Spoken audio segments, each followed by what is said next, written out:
الحمد لله نحمده ونستعينه ونستغفره ونؤمن به ونتوكل عليه ونعوذ بالله من شرور أنفسنا ومن سيئات أعمالنا من يهده الله فلا مضل له ومن يضلله فلا هادي له ونشهد أن لا إله إلا الله وحده لا شريك له ونشهد أن سيدنا ومولانا محمدا عبده ورسوله وصلى الله تعالى عليه وعلى آله وأصحابه أجمعين أما بعد فأعوذ بالله من الشيطان الرجيم بسم الله الرحمن الرحيم ومن يعص الله ورسوله ويتعد حدوده يدخله نارا خالدا فيها وله عذاب مهين وقال رسول الله صلى الله عليه وسلم من قطع میراث وارثه قطع الله میراثه يوم القيامة.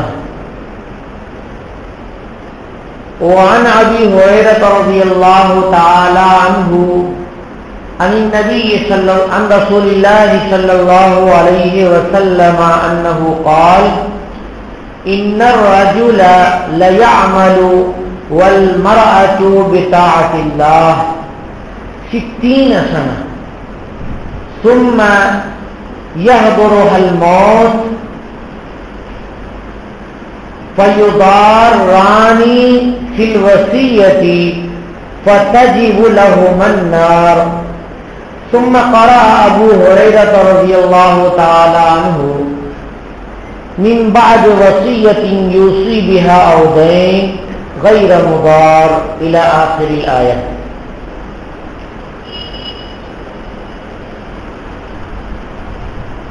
میرے بھائیوں، اللہ تبارک و تعالی نے بہت سارے احکامات اجمالی نازل فرمائے ہیں، تفصیلی نہیں. اس اجمالی احکام کی تفصیل انبیاء کرام علیہ الصلوۃ والسلام کے سپرد فرما دی، لیکن بعض احکام ایسے ہیں کہ جن کی تفصیل، کافی تفصیل خود اللہ رب العالمین نے نازل فرمائی.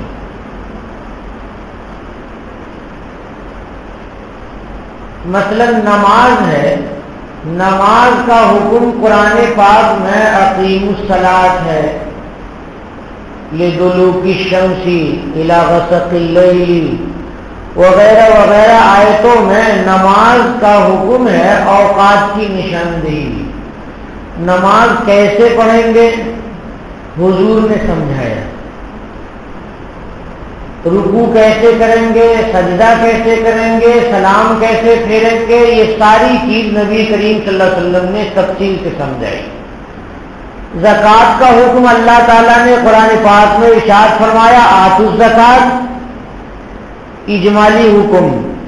اس کی تفصیل حضور کے سپرد کی، اور حضور نے اللہ کے حکم سے ساری تفصیلات بیان کی کہ اونٹ کی زکوٰۃ کی یہ تفصیل ہوگی، اور گائے بھینس کی زکوٰۃ کی یہ تفصیل ہوگی، بکریوں کی زکوٰۃ کی یہ تفصیل ہوگی.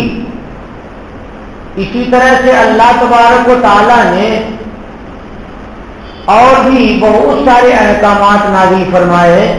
تو تھوڑا سا حکم قرآن پاک میں نازل کیا اور اس کو پھیلایا نبی کریم صلی اللہ علیہ وسلم کے ذریعے اللہ رب العالمین.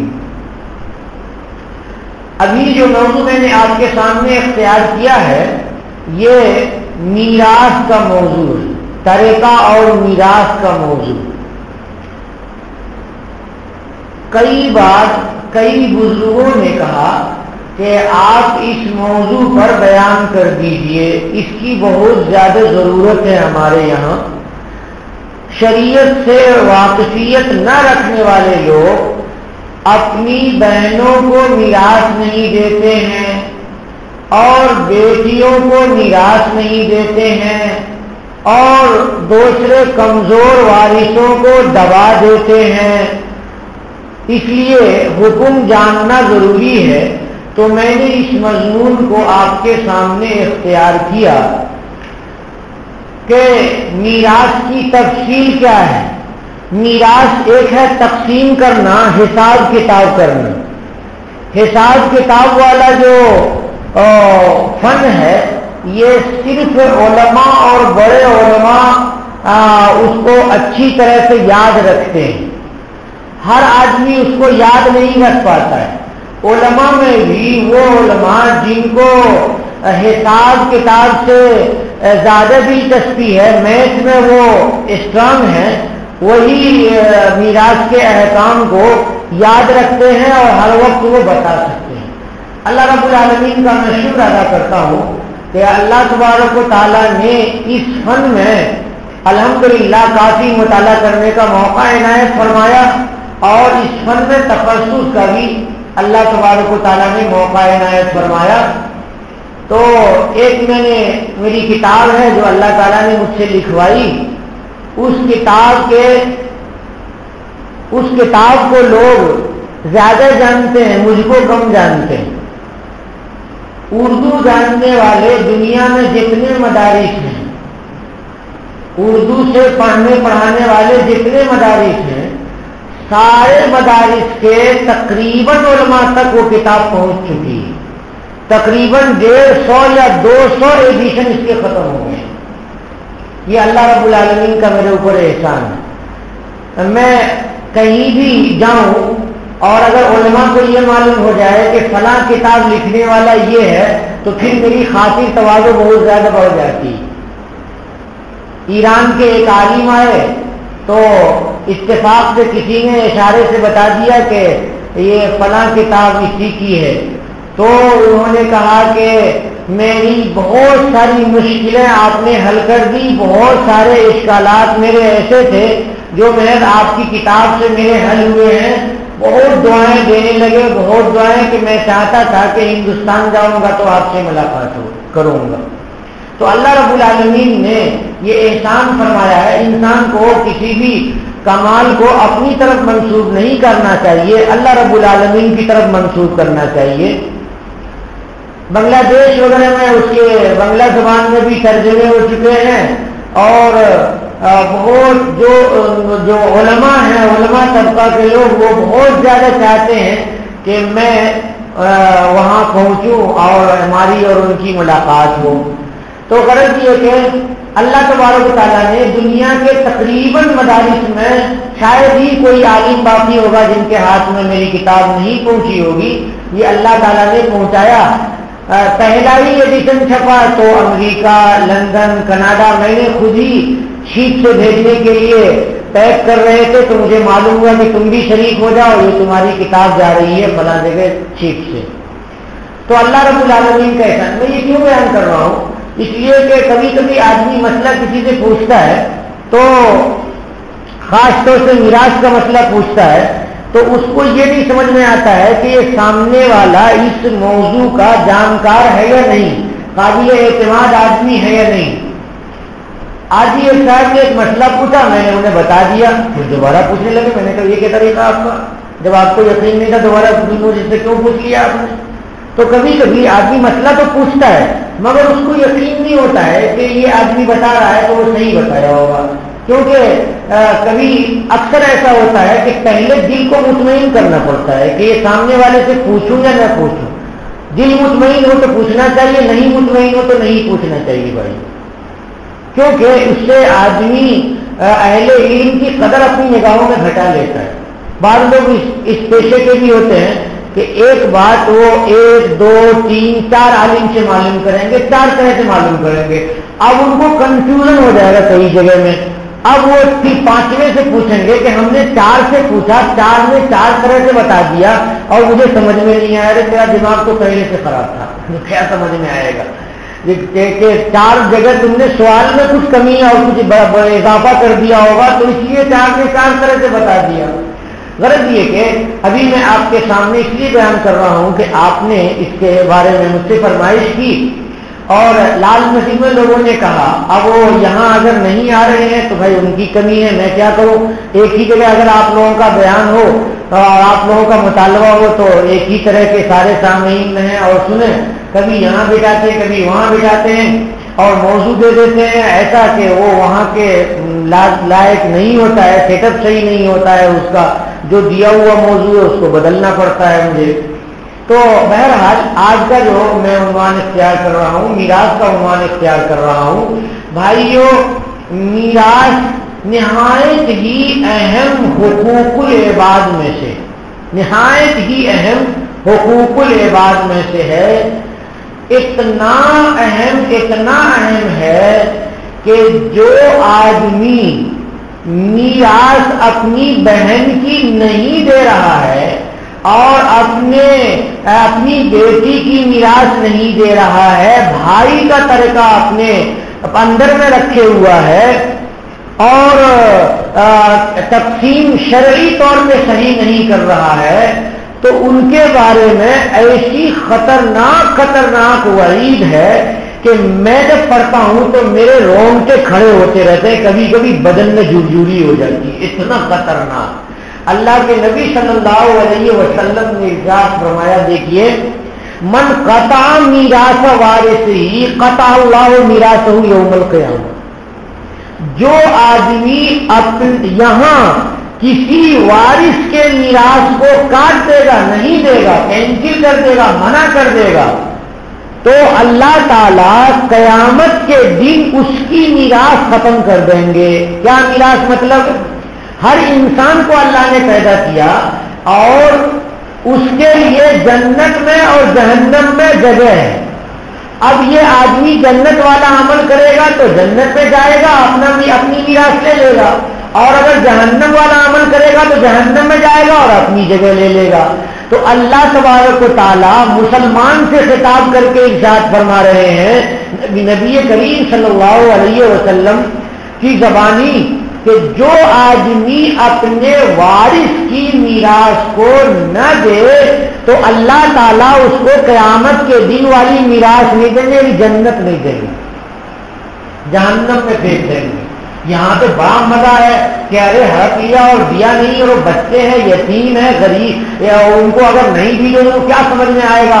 ایک بہترین قسم کا کی ٹافی لے آئے, چاکلیٹ کی بہت اچھی قسم لے کر کے آئے, ایک ڈبہ لے کے آئے, بچے کے سامنے رکھ دیا, بچہ خوش ہو گیا, بولے کہ بیٹا یہ کاغذ کے دستاویز لے گا یا یہ کیا کہتے ہیں اس کو چاکلیٹ کا یہ ڈبہ لے گا. بچہ چاکلیٹ کے ڈبے کو پکڑ لیتا ہے. اب وہ خوش ہے کہ بچے کو ہم نے خوش کر دیا اور اس نے میراث کو لے لیا. بھائیوں, بہت بری بات ہے, بہت بری بات ہے. چاول روٹی کھانے کی جگہ میں جا کے گو کھا لو اور سور کا گوشت کھا لو, یہ بہت اتنا برا نہیں ہے جتنا برا میراث کھا لینا ہے کسی کا, اتنا برا ہے.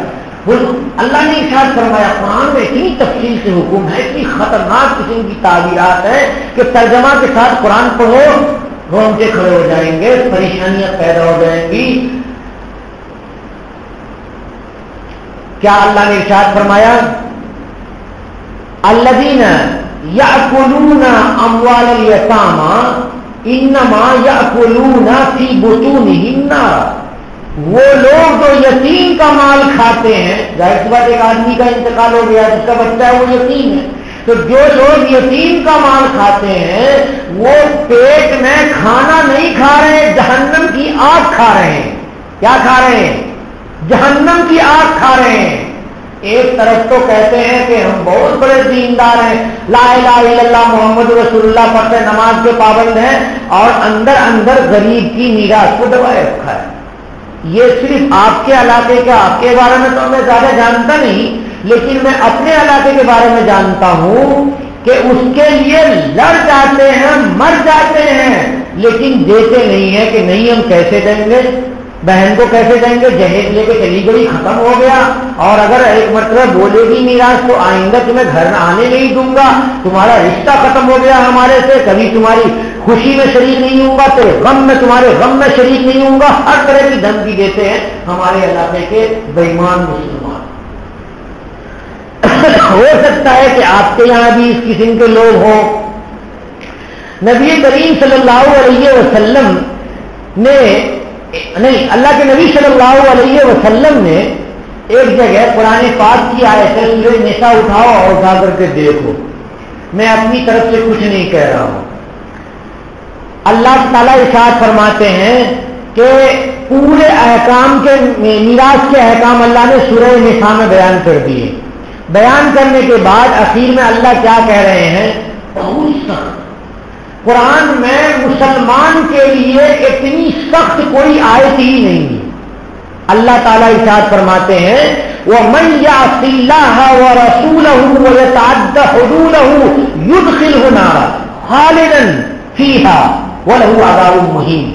مسلمان کو اللہ خطاب کر رہے ہیں، اے مسلمانوں، جو نافرمانی کرے گا اللہ اور رسول کی میراث کے معاملے میں، جو ابھی میراث کے احکام اوپر بیان کیے گئے ہیں، جو کوئی بھی نہیں مانے گا، جو کوئی بھی اللہ اور رسول کی نافرمانی کرے گا، وہ یتعدی حدودہ، اور اللہ کی حد کو تجاوز کرے گا، یعنی اللہ نے جو تقسیم کر دیا وہ تقسیم مان نہیں رہا ہے، وہ یدخلہ نارا، اس آدمی کو اللہ تعالیٰ جہنم میں داخل کر دیں گے، اس آدمی کو اللہ جہنم میں داخل کر دیں گے، اور فیہا خالداً فیہا، ہمیشہ ہمیشہ وہ شخص جہنم میں رہے گا، وہ جہنم سے نکلے گا نہیں۔ وَلَهُ عَذَابٌ مُّهِینٌ، نہایت ہی بے عزت کرنے والا، ذلیل کرنے والا، اہانت کرنے والا عذاب ہوگا قیامت کے دن کس شخص کو؟ جس نے میراث کو نہیں مانا۔ ایک ہے خاموش چپ چاپ رہا، دیا نہیں، عمل نہیں کر رہا ہے، زبان سے کچھ نہیں بولا ہے، تو وہ تو ہے فاسق۔ اور ایک ہے جو مطالبے پر، بہنیں ہیں، عورتیں ہیں، مائیں ہیں، خالائیں ہیں، پھوپھیاں ہیں، یہ سب کمزور منہ کی ہوتی ہیں، عورت ہیں، کیسے بولیں گی زور سے، کیسے بھائی سے مانگیں گی، بھائی رشتہ کاٹ دے گا، شوہر نے چھوڑ دیا تو پھر بھائی کے پاس بھی نہیں رہ سکتی، کہاں جائے گی وہ، اس طرح کے خیالات ہوتے ہیں عورتوں کے، اس لیے وہ عورتیں منہ سے بولتی نہیں، لیکن کسی سے وہ کہلوا دے، کسی رشتے دار سے کہلوا دے، یا کسی اشارے کے نائے میں کہے کہ ترکہ کی تقسیم ہو جانی چاہیے، تو بھائی یا نہ دینے والا جو وارث ہے، جو قبضہ کیے ہوا ہے، اور وہ زبان سے کہہ دے میں نہیں دوں گا، تو کہا ہے کہ ارے قرآن پاک میں اللہ نے دیا ہے، آپ کیوں نہیں دیں گے؟ کہا جانے تو رہنے تو قرآن کے حکم کو نہیں مانوں گا۔ بھائی اگر یہ لفظ بول دیا تو وہ کافر ہو گیا، اور جب کافر ہو گیا تو جہنم میں اللہ داخل کریں گے، اور ہمیشہ ہمیش رہے گا جہنم میں، اور اس کو اہانت آمیز عذاب ہوگا۔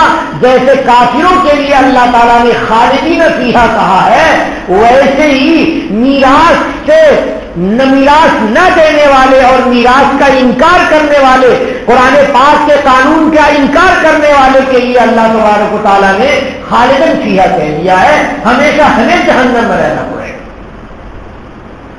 کتنی خطرناک بات ہے! اس لیے ہم سارے لوگوں کو عورتوں کی میراث کے سلسلے میں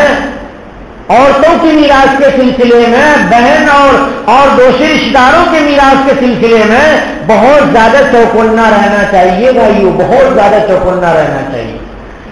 میرے دادا مرحوم کی وفات ہوئی، اللہ تعالیٰ ان کی مغفرت فرمائے، تو معلوم یہ ہوا کہ میرے ابا کو انہوں نے کچھ دے نہیں رکھا تھا، بالکل سب سے الگ تھلگ کر رکھا تھا۔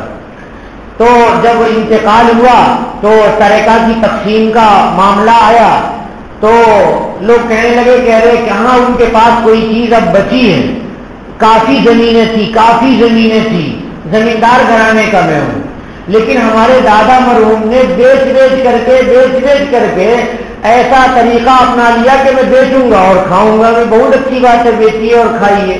صرف 3.5 بیگھے زمین ان کی ایسی بچی جن کو خریدنے والے لوگ نہیں تھے. تھوڑی زمین تھی, چھوٹی زمین. جب مجھے معلوم ہوا کہ ترکات کی تقسیم کی بات ہے تو میں نے اب والد صاحب کو کہلوایا کہ تقسیم کی بات آئے گی تو آپ نہیں جائیں گے, کہیں گے کہ اشتیاق آئے گا تو تقسیم ہوگی. تو انہوں نے کہا کہ ہاں ٹھیک ہے, اچھا ہے. جب میں پہنچا تو میں نے سب سے ملاقاتیں کی. پھوپھی میری رونے لگی, کہنے لگی کہ اب دادا کے بعد اب ہم لوگ تمہارے ہی حوالے ہیں. مختلف قسم کی باتیں جو بولتے ہیں سب. اس کے ساتھ یہ بھی ان کو انہوں نے کہا کہ یہ جو چیزیں ہیں دادا کی تمہاری جو بھی کچھ بچی ہوئی ہیں یہ سب تم لوگ لے لو, یعنی تم اور تمہارے والد اور تمہارے چچا, یہ دو میرے بھائی, یہ دونوں بھائی لے.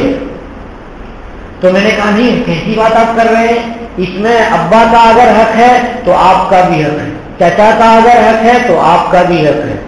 تو ساری پھوپھیوں کو اور 4 پھوپھیاں اور میرے والد اور چچا, میں نے کہا کہ شریعت کے مطابق اگر تقسیم ہوگی تب تو میرے والد صاحب لیں گے اور نہیں تو میرے ابا نہیں لیں گے.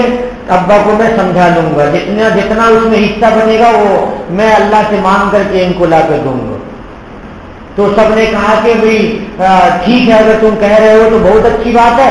خاندان کے بہت سے لوگ جنہوں نے بہنوں کی اور بیٹیوں کی بھی طریقہ نہیں دیا وہ سب لوگ شرمندہ تھے کہ یہ کیا ہو رہا ہے. میں نے ایک تقریر کی, سارے لوگ رونے لگے کہ آئے اللہ کا اتنا سخت حکم ہے, ہم لوگوں کو نہیں معلوم ہے. کہ نہیں معلوم ہے تو معلوم کیجیے. اور سب کو دیا بانٹ کر کے سب کو. اب بہنیں, والد صاحب کی بہنیں میری پھوپھیاں اب دور علاقے میں شادی کیا ہے تو بھی ان کے حوالے کر دیا کہ یہ آپ کا ہے, آپ چاہیں تو بیچ لیجئے, آپ چاہیں تو اپنا قبضہ کیجئے, کچھ بھی ہو سارا کاغذ بنا کے ہر ایک کے حوالے کیے. نانا مرحوم کی وفات کافی میرے بچپن میں ہو گئی, 80 میں غالباً ہو گئی وفات. تو نانا مرحوم کے ترکہ کی بات, ترکہ تقسیم ہی نہیں ہوا اور زمینیں تھیں. تو میرے جو شعور ہوا اور میں نے جو احکام اور شریعت پڑھے تو میں نے کہا کہ ماموں سے اگر مانگا جائے تو ماموں کو تکلیف ہوگی. ایک ماموں تو راضی ہیں ہوں گے, وہ کہتے بھی ہیں, اور دوسرے ماموں کے دل کو تکلیف ہوگی, وہ کبھی دل سے راضی نہیں ہوں گے کہ وہ ترکہ بہنیں لیں.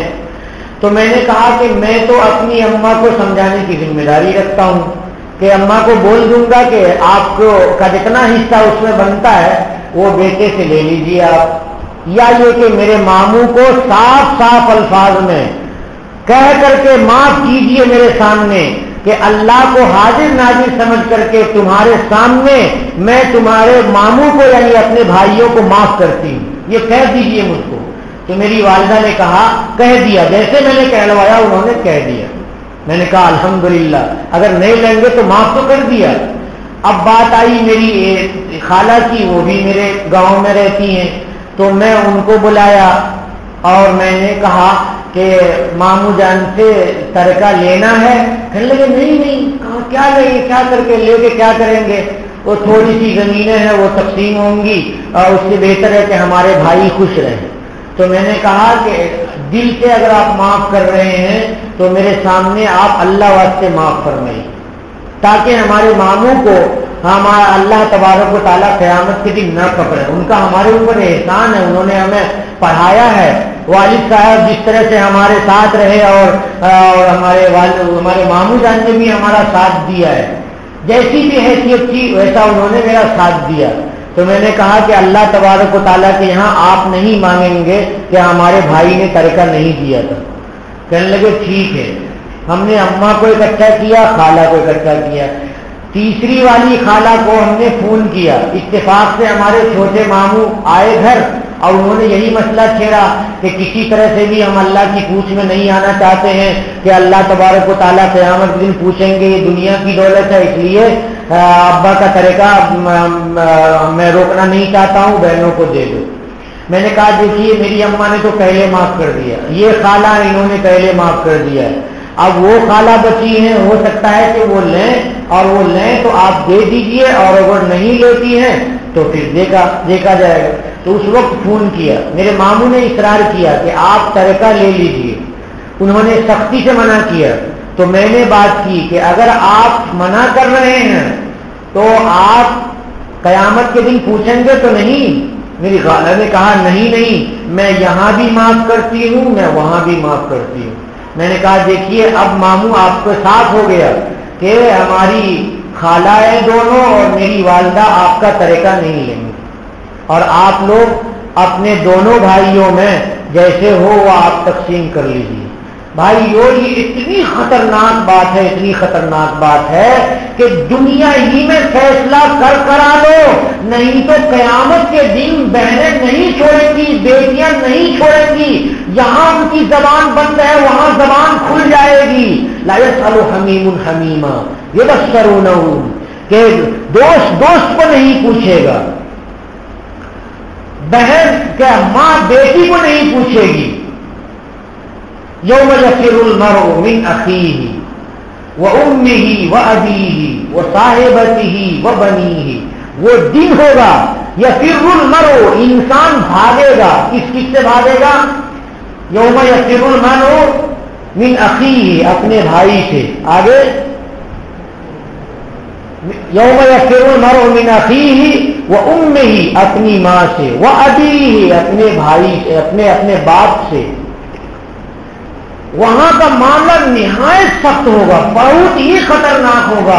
آج ذہن میں بٹھا لو، اللہ گواہ ہے کہ میں اس بات کے بیان کرنے میں کوئی مبالغہ نہیں کر رہا ہوں۔ قرآن پاک کی آیت صاف صاف کہہ رہی ہے خالدن فیہا، ہمیشہ جہنم میں رہنا پڑے گا، ترکہ نہ دینے والے کو، میراث نہ دینے والے کو۔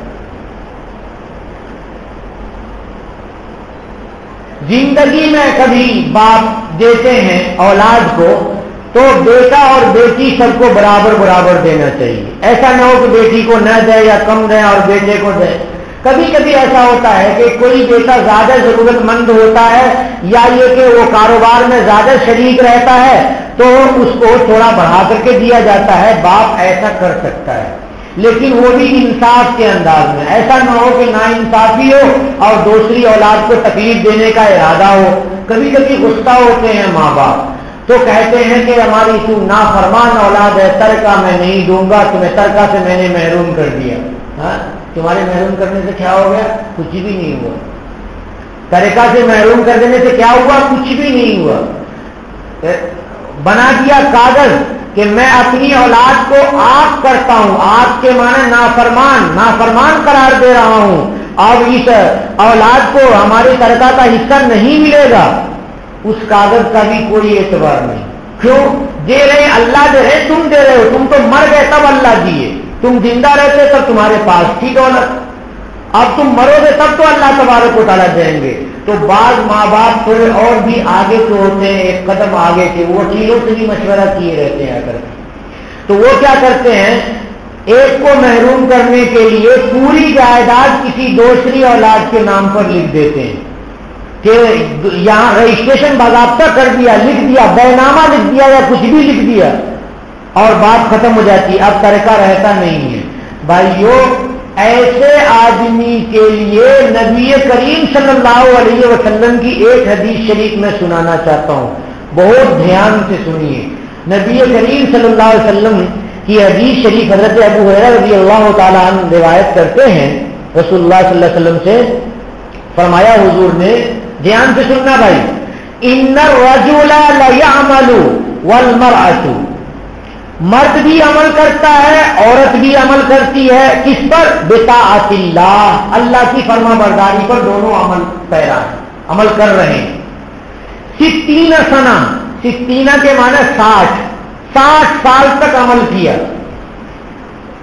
15 سال میں انسان بالغ ہوا اور 15 سال کے بعد 60 سال تک عمل کیا، کتنی عمر ہو گئی؟ سو رہے ہیں کیا سب؟ کتنی عمر ہو گئی؟ 75 سال عمر ہو گئی ہے۔ 75 سال کی عمر میں کیا کرے گا وہ؟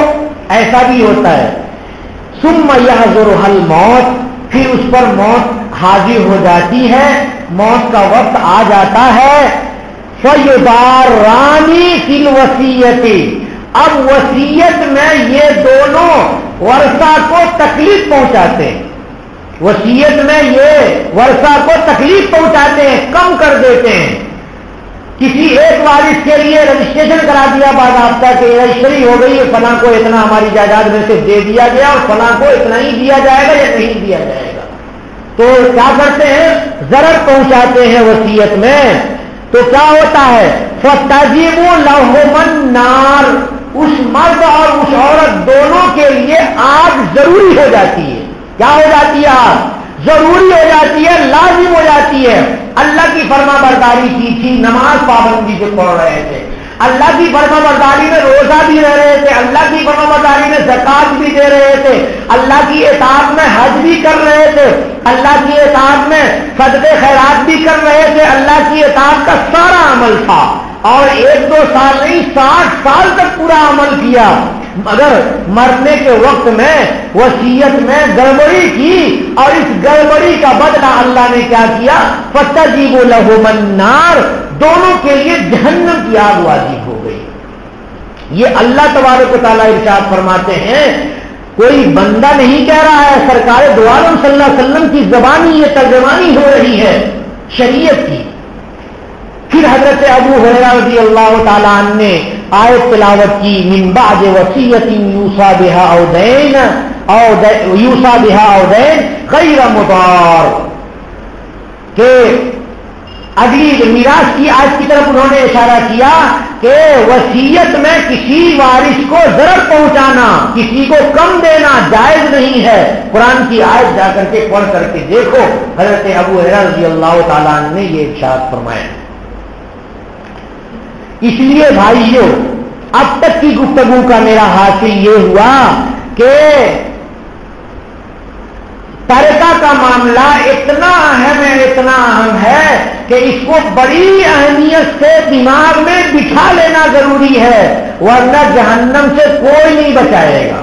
یہاں پر تو مقدمے میں پھنس جاؤ گے تو بہت سارے ہیلے حوالے ہوتے ہیں، اور لوگ سفارش کر دیں گے، کوئی پیسہ لا کر کے دے دے گا، اور وہاں پھنسو گے نا تو وہاں کوئی نہیں کام آئے گا، بالکل کوئی کام نہیں آئے گا۔ انسان کا انتقال ہوتا ہے تو اس کی تجہیز و تکفین، تجہیز کے معنی تیار کرنا قبر تک لے جانے کے لیے، اور تدفین کے معنی دفن کرنا، تو اس میں پیسے خرچ ہوتے ہیں، مثلا کفن کا پیسہ خرچہ ہوتا ہے، مثلا قبر کھودنے والے کو پیسہ دینا پڑتا ہے، مثلا بعض علاقوں میں حیدرآباد وغیرہ میں دیکھا کہ قبر کی زمین خریدنی پڑتی ہے اور اس کی قیمت دی جاتی ہے۔ یہاں بھی ایسا ہوتا ہے کیا؟ یہاں نہیں ہوتا، قبر کی زمین خریدنی پڑتی ہے، وہ سب پیسہ ترکہ میں سے دیا جائے گا، کسی وارث کے اوپر ضروری نہیں۔ کوئی کہے کہ فلاں وارث کیوں نہیں دے رہا، فلاں کیوں نہیں دے رہا ہے، نہیں، وارث پہ ضروری نہیں ہے، وہ میت کے ترکہ میں سے دیا جائے گا۔ لیکن کوئی وارث بڑھ کر کے کہے کہ نہیں ہم دینا چاہ رہے ہیں، سبحان اللہ، دے دے بھائی، بہت اچھی بات ہے۔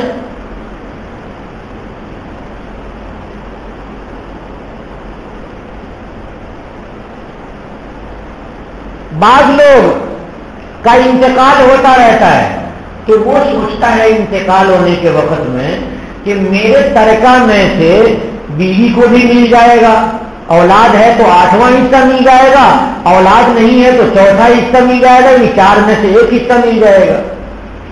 تو وہ بیوی کو کہتا ہے، بیوی کے لیے وصیت لکھواتا ہے کہ یہ بیوی اگر دوسری جگہ نکاح نہیں کرے گی تب میرے ترکے میں سے اس کو ملے گا، اور دوسری جگہ اگر یہ نکاح کرتی ہے تو میرے ترکے میں سے اس کو کچھ نہیں ملے گا۔ بعض بڑے چالو آدمی ہوتے ہیں، ان کی وصیت کا کوئی مطلب نہیں، ان کی وصیت کا کوئی مطلب نہیں ہے۔ کیوں کہ ترکہ تم دے رہے ہو یا اللہ دے رہے ہیں؟ بولو بھائی، ترکہ اللہ کی طرف سے تقسیم ہو رہا ہے، ترکہ اللہ تقسیم کر رہے ہیں، تو تمہاری وصیت کا کوئی اعتبار نہیں ہوگا۔ اب تمہارا انتقال ہو گیا اور بیوی تمہارے علاوہ کہیں شادی ہی نہیں کرے گی، اس کی شہوت کہاں پوری ہوگی؟ معاشرے میں خرابیاں پیدا ہو جائیں گی. اس لیے شادی کرنے سے بھی شوہر نہیں روک سکتا ہے اور پردہ سے بھی شوہر نہیں روک سکتا ہے. بعض لوگ سوال کرتے ہیں کہ پوتا ہے یعنی دادا زندہ ہے اور دادا کے 2 بیٹے تھے، اس میں سے ایک بیٹے کا انتقال ہو گیا، اس بیٹے کی اولاد ہے یعنی پوتے ہیں، لیکن بیٹے کا انتقال ہو گیا ہے اور دوسرے بیٹے ہیں، تو دادا کا انتقال جب ہوگا تو دادا کے ترکہ میں سے یتیم پوتے کو ملے گا نہیں ملے گا یا صرف بیٹے کو ملے گا؟ یہ سوال کرتے ہیں. بھائیو اس کو سمجھنے کی ضرورت ہے. بڑے بڑے لوگوں کو کنفیوژن ہے اس میں، بہت بڑے بڑے ڈاکٹروں کو کنفیوژن ہے اس میں، اور یہ اسلام مخالف طاقت ہے، اس کو اعتراض بنا کے پیش کرتی ہے. اس کو سمجھو، کسی آدمی کے بیٹے کا انتقال ہو گیا نظر کے سامنے اور اس کا پوتا موجود ہے، تو دادا کی کیا ذمہ داری بنتی ہے؟ پوتا کو کھلائے گا پلائے گا یا کہے گا کہ جاؤ سڑک پہ کھیلو، سڑک پہ کھڑے رہو، گھر سے نکال دے گا؟ کھلائے گا پلائے گا. وہ کھلائے گا پلائے گا بھی اور اس کے بارے میں سوچے گا بھی کہ آج بیٹا میرا مر گیا ہے تو میرے پوتے یتیم ہو گئے ہیں، اور اگر میرا انتقال ہو جائے گا تب تو میرا سہارا بھی پوتے کو چلا جائے گا، ختم ہو جائے گا. تو اس دادا کی ذمہ داری بنتی ہے کہ وہ ان پوتوں کے لیے وصیت نامہ لکھ کر کے جائے کہ میرے ترکہ میں سے میرے پوتوں کو وصیت کے طور پہ اتنا ملے. یہ کس پہ لازم ضروری ہے؟ دادا پہ لازم اور ضروری ہے. دوسری صورت یہ ہے کہ دادا اپنی جائیداد میں سے ہبہ کرے، عطیہ کرے، گفٹ کے طور پہ لکھ کر کے ہبہ نامہ اس کے سپرد کرے کہ ہماری ان جائیدادوں کا، جائیداد میں سے اتنے حصے کا ہبہ میں اپنے پوتے کو کرتا ہوں اور قبضہ دلا دے. یہ ضروری ہے نہیں ضروری ہے؟ لیکن دادا، بہت سے دادا نہایت ہی ناعاقبت اندیش ہوتے ہیں، انجام کو نہیں دیکھتے ہیں کہ بعد میں کیا ہوگا، اور مال کی حرص اور ہوس انسان کو ایسا لپٹے ہوئے رہتی ہے، ایسا انسان پکڑے ہوا رہتا ہے. اچھا ٹھیک ہے ابھی مر تھوڑی نہ رہا ہوں، وہ دیکھیں گے کل کر کے لے لیں گے، نہیں 1 ہفتے کے بعد کر دیں گے، ارے ابھی کیا ہے اب 6 مہینے کے بعد کر دیں گے، فلاں موسم آئے گا تو اس وقت کر دیں گے. وہ آج کل کرتے کرتے دادا ٹالتا رہتا ہے. دادا کا انتقال ہو گیا تو ذمہ داری کس کے اوپر آتی ہے؟ چچا کے اوپر آتی ہے کہ اس بچے کو دیکھے. یتیم بچہ کہاں جائے گا؟ سڑک پہ چلا جائے گا. چچا کی ذمہ داری ہے کہ اس بچے کو دیکھے، پھر اس بچے کے بارے میں سوچے، غور کرے کہ ہمارے باپ کا، ہمارے بھائی کا بیٹا ہے، ہمارے باپ کا پوتا ہے، تو اس کے لیے انتظام کرنا چاہیے. تو وہ کچھ بھی انتظام کر سکتا ہے، ترکہ بھی دے سکتا ہے، جتنا چاہے اتنا دے سکتا ہے، گفٹ بھی دے سکتا ہے، ہر طرح سے اس کو اجازت حاصل ہے.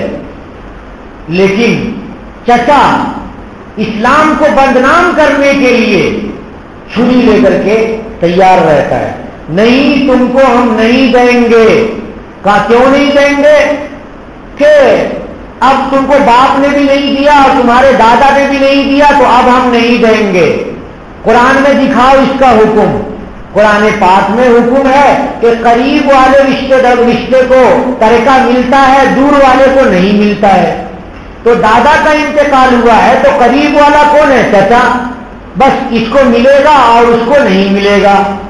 ارے اس لیے اب تم جاؤ سڑک پہ گھومو، گھر سے نکال دیں گے، ماریں گے، کاٹیں گے، اور بہت بڑی پریشانی کھڑی کرتے ہیں.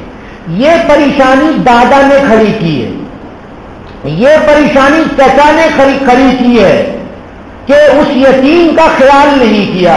قرآن کا حکم تو اصولی حکم ہے کہ دور والے کو نہیں ملے گا گا، قریب والے کو ملے گا، لیکن کیا تم کو ہبا کرنے سے بھی قرآن نے منع کر دیا، پرورش کرنے سے بھی منع کر دیا؟ کیا انسانیت بھی تمہارے اندر سے چھین لی، حیوانیت تمہارے اندر داخل ہو گئی؟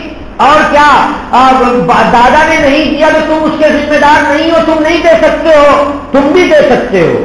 تو اپنی ذمہ داری کو چچا بھول جاتا ہے اور بھول کے اسلام کے قانون کو اور قرآن پاک کی آیت کا مذاق اڑاتا ہے۔ یہ جو منکرین حدیث ہیں یہ قرآن پاک کی ان آیتوں کا مذاق اڑانے لگتے ہیں۔ اس لیے بھائیو، پوتے کے طریقہ کے سلسلے میں 1000 شکل اختیار کی جا سکتی ہے۔ دادا کئی شکلیں اختیار کر سکتا ہے، چچا کئی شکلیں اختیار کر سکتا ہے۔ اس لیے او داداؤ اور او چچاؤ، اسلام کو بدنام مت کرو، اسلام کے بدنام کرنے کا سبب اختیار نہ کرو، انسان بن جاؤ انسان، ورنہ تو اللہ کے یہاں موت کا کوئی وقت متعین نہیں ہے۔ یہی بچے زندہ رہیں گے اور یہ مالدار ہو جائیں گے، اللہ رب العالمین ان کو دیں گے، دولت بھی دیں گے اور یہ مالدار ہو جائیں گے، اور تم ان کے سامنے فقیر ہو کر کے اور مانگنے جاؤ گے کہ پیسے بھتیجا دے دے تھوڑا میں چاٹ لوں۔ یہ دن دور نہیں۔ دولت کون سی چیز ہوتی ہے؟ جاتی ہے اور آتی ہے، غادن اور راہن ہے، صبح کو آیا شام کو چلا گیا، ایسا مہمان ہے۔ یہ مہمان تمہارے پاس سے اٹھ کر کے ان بچوں کے پاس چلا جائے گا کہ جن کو تم نہیں دے کر کے اسلام کو بدنام کر رہے ہو، اللہ کے غصہ کا تم شکار ہو جاؤ گے۔ اس لیے پوتوں کو محروم کرنا جائز نہیں ہے۔ باپ کی زندگی میں اولاد میراث طلب کر سکتی ہے؟ نہیں طلب کر سکتی ہے۔ سب باپ کا ہے، تم کیوں طلب کر رہے ہو؟ تو ہمارے پاس کھانے پینے کے نہیں ہے، تو باپ ہیں، رحم دل ہیں، وہ دیں گے تم کو۔ بعض باپ رحم دل نہیں ہوتے ہیں، پتھر لا کر کے دل بنا ہوا ہوتا ہے ان کا، وہ بالکل پگھلتا وگلتا نہیں ہے، ہلتا ملتا بھی نہیں ہے۔ تو ایسے باپ ایک آدھ ہوتے ہیں معاشرے میں، تو ان کو کیا کیجیے گا آپ؟ اللہ تبارک و تعالیٰ ایسے داداؤں پہ رحم فرمائے، ورنہ جو پکڑے جائیں گے ایسے دادا تو کوئی نہیں بچائے گا وہاں پر۔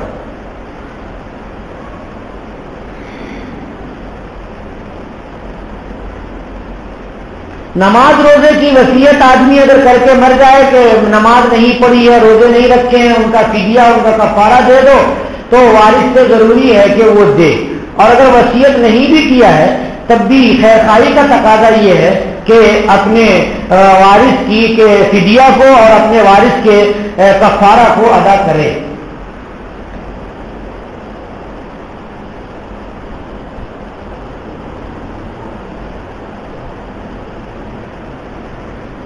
اب انہی باتوں پہ میں اپنی گفتگو ختم کرتا ہوں۔ وآخر دعوانا الحمدللہ رب العالمین۔